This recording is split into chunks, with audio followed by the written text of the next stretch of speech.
شفا رضی اللہ عنہ ام ہانی کا گھر رہا کرتا تھا. تو لہٰذا اس کی نویں خصوصیت یہ ہے کہ آپ سیرت نگاری کے ساتھ ضمناً بعض اوقات حسب موقع دلچسپ معلومات بھی فراہم کر دیتے ہیں، جیسے تفسیر و حدیث، ناسخ و منسوخ، فقہ، کلام، اشعار، قصائد وغیرہ وغیرہ آپ اس کے ساتھ ایڈ کر دیا کرتے ہیں. 10ویں خصوصیت یہ ہے کہ آپ نے تمام واقعات کو سیریل وائز یعنی سال سن کے اعتبار سے ذکر کیا، سال بسال حالات کو اور احوال کا تذکرہ کیا ہے کہ یہ سال کے بعد یہ ہوا، یہ سال کے بعد یہ وغیرہ وغیرہ شامل ہے. یہ تو ان پہلوؤں کا بیان تھا جو البدایہ والنہایہ کے محاسن کی فہرست میں شامل کیا جا سکتا ہے، لیکن دوسری طرف اس حقیقت سے بھی آپ نظر نہیں موڑ سکتے کہ ابن کثیر میں کثرت سے ضعیف روایات بھی پائی جاتی ہیں، جن میں سے بعض ایسی ہے جن پر خود ابن کثیر نے اپنے آپ پر گرفت کی ہے، کہا ہے کہ یہاں پر جو ہے یہ روایت ذکر کرنے کے بعد کہا ہے کہ صحیح نہیں ہے. بعض کے بارے میں خود خاموشی اختیار کی ہے. اور نسب مبارک کے بارے میں آپ نے 16 روایات باقاعدہ سند کے ساتھ ذکر کی، جس سے 7 روایات قوی اور خود کہتے ہیں 9 روایات مجروح نظر آتی ہے.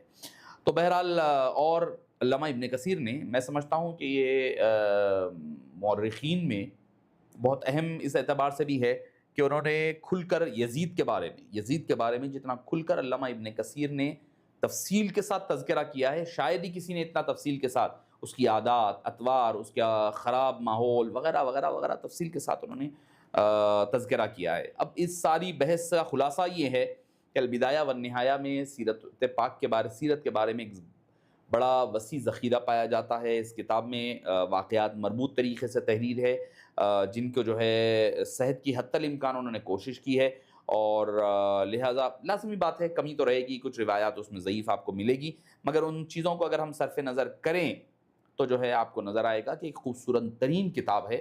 اور خلاصتاً آپ کو عرض کروں کہ کیا کیا اس کے اہم نکات ہے. محدثین اور اہل سیر کی روایات کا ایک خوبصورت گلدستہ ہے.